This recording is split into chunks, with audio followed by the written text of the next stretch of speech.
수강생 여러분 안녕하세요. 한국철강산업발전사 강좌를 맡은 배성만입니다.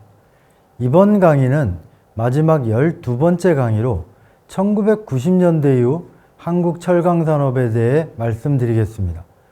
그리고 마지막 시간에는 근대 한국철강산업 100년의 역사에 대해 전체적으로 정리해보는 시간을 갖도록 하겠습니다. 1990년대 한국철강산업은 1980년대 광양제철소 건설이 주도한 확장세가 지속되었으나 한보철강의 부도와 IMF 외환위기가 연속되면서 성장과 실현이 겹친 시기입니다.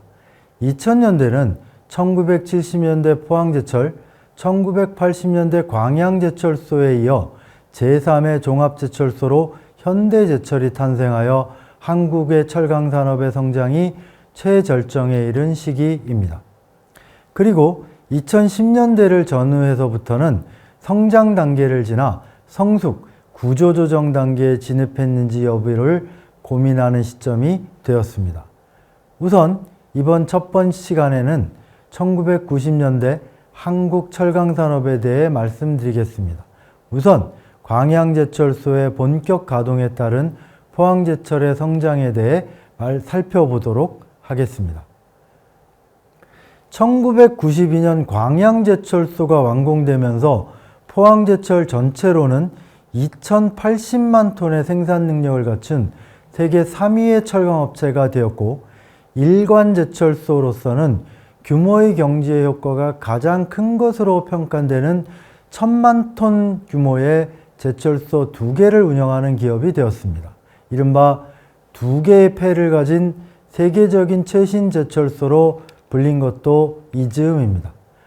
포항제철은 포항제철소를 열연, 후판, 선제, 냉연 등의 다품종 소량 생산 체제로 광양제철소를 열연 및 냉연 제품에 집중된 소품종 대량 생산 체제로 특성화함으로써 상호 보완적인 관계를 유지하였습니다.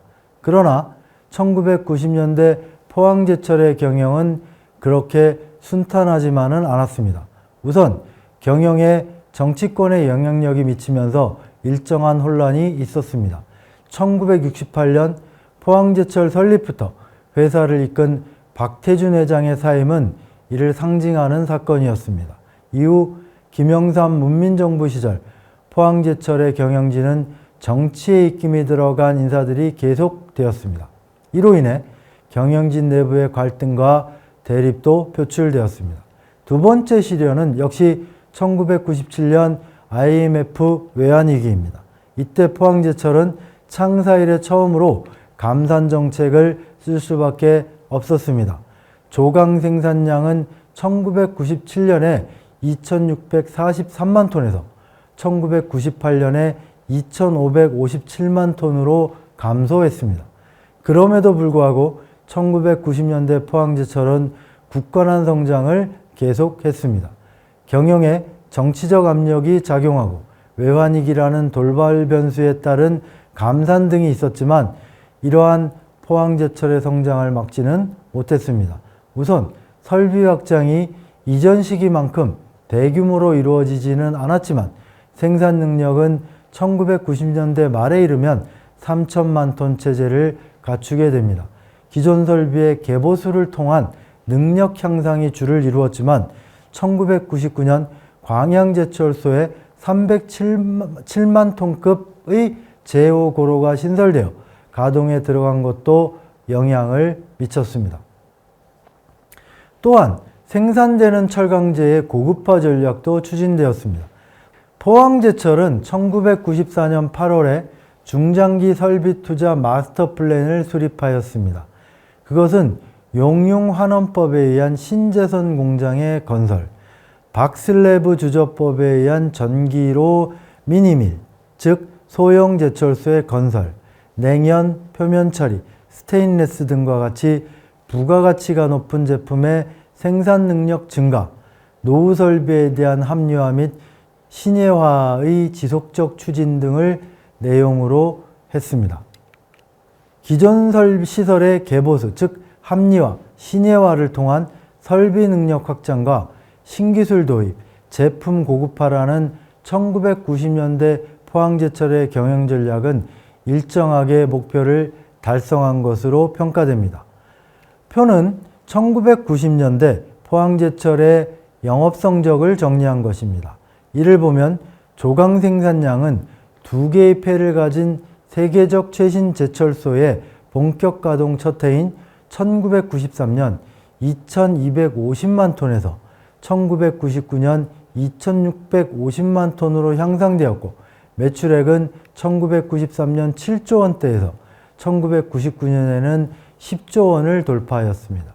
매출액 증가는 순이익 증가와 비례하여 1993년 3천억 원대였던 순이익은 1999년 1조 5천억 원을 돌파하였습니다.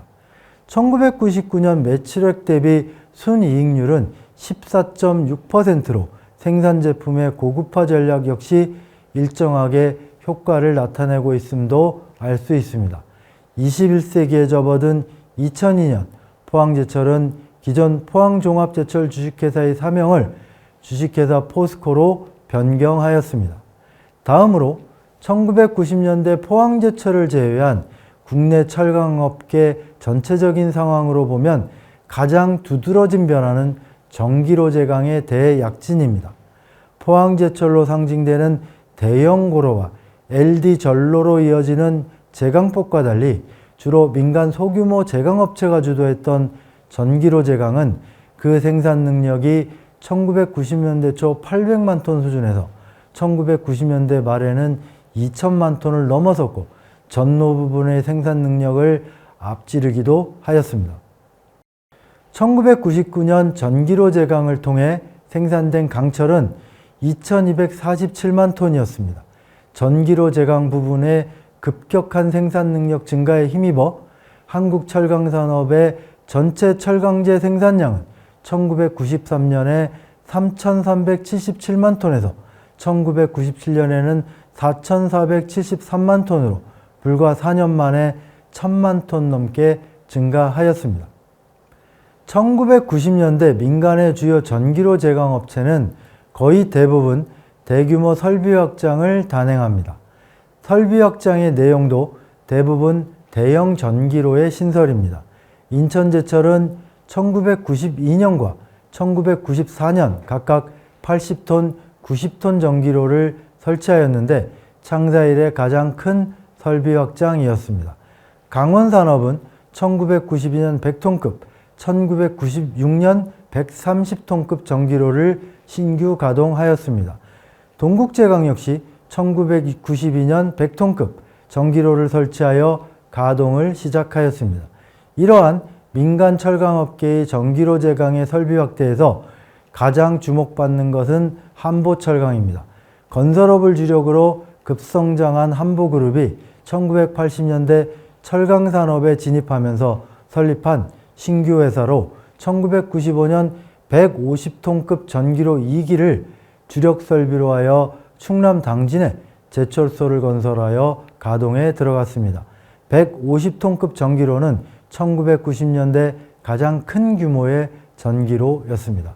민간 철강업계의 급격한 설비 확장은 이 시점과 1995년 이후에 철강제의 내수 둔화가 겹치면서 무리한 시설 확장, 과잉 설비 문제가 본격적으로 거론되기 시작했습니다. 포항제철 전로 부분의 경우에는 1995년부터 1997년에 110% 내외의 가동률이 유지되었지만 민간 철강업계 전기로 부분은 80% 내외의 가동률을 보였다는 점에서 이런 문제가 잘 드러납니다. 급기야 1990년대 가장 큰 규모의 설비 확장을 진행한 한보철강의 부도와 그 직후에 발생한 외환위기로 비롯된 극심한 경제 불황을 맞이하여 국내 철강업계는 공전의 타격을 받았습니다. 내수가 34%나 감소되었기 때문입니다. 철강업계는 수출량을 50% 이상 증가시키는 것을 통해 내수 부진을 만회하려는 등의 강력한 자구책을 강구했지만 철강산업의 불황을 막지는 못했습니다. 결국 1970년대 포항제철 건설과 함께 본격적인 육성이 시작된 이후 한국 철강산업은 최초로 연간 철강제 생산량이 감소되는 경험을 하게 되었습니다.